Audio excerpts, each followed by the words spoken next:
আমি টাকা পাবো না, উল্টা চাচাই আমার কাছ থেকে 2 লাখ টাকা পাবে। 1 মাস আগে আমি আমার বাড়ির কাজ ধরেছিলাম, তখন আমি চাচার কাছ থেকে 2 লাখ টাকা ধার নিয়েছিলাম। চাচা, আমি তো একটু বিপদে পড়েই আপনার কাছে এসেছি। আমি মানুষের মুখে শুনেছি আপনি অনেক ভালো মানুষ এবং পরোপকারী, এবং সেটা আমি নিজেও জানি। আমি তো কিছুদিন আগেই বাড়ির কাজে হাত দিয়েছি। এই মুহূর্তে আমি একটু ঠেকে গেছি চাচা। আপনি আমাকে 2 লক্ষ টাকা ধার দেন না, কিছুদিনের মধ্যে আমি আপনাকে টাকাটা পরিশোধ করে দিব। আচ্ছা মাসুম, তুমি বসো, আমি একটু আসছি।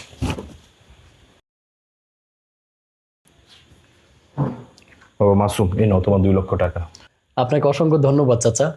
এই টাকাটা নেন আপনি। ভাই, এই টাকাটা তো আব্বারই টাকা, তাই না? আর এই টাকার পরে তো আমাদের 3 ভাইয়েরই হক আছে। আমরা ভাই সমানভাবে ভাগ করে নিচ্ছি। আপনি যান ভাই, সমস্যা নেই। টাকাটা দেন।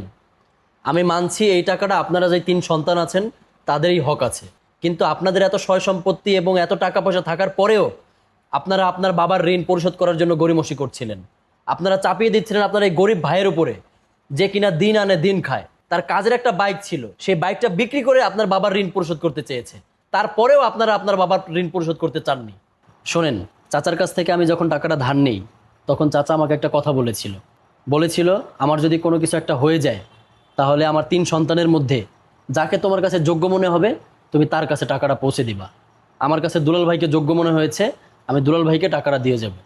ভাই, টাকাটা নেন আর আমাকে দায়মুক্ত করেন। আর আপনারা ভালো থাকবেন ভাই, আমি গেলাম। ঠিক আছে ভাই।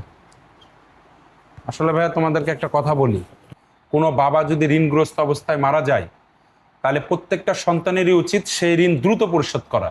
অনুরূপভাবে বাবা যদি কারো কাছে টাকা পয়সা বা সয় সম্পত্তি পেয়ে থাকে, তাহলে তার হকদার হবে ওয়ারিশগণ। তো এই টাকার আসল হকদার আমি একা না, তুমি বড় ভাই হও। এই টাকাটা আমি তোমাকে দিলাম, তুমি সবার মধ্যে সমানভাবে ভাগ করে দাও।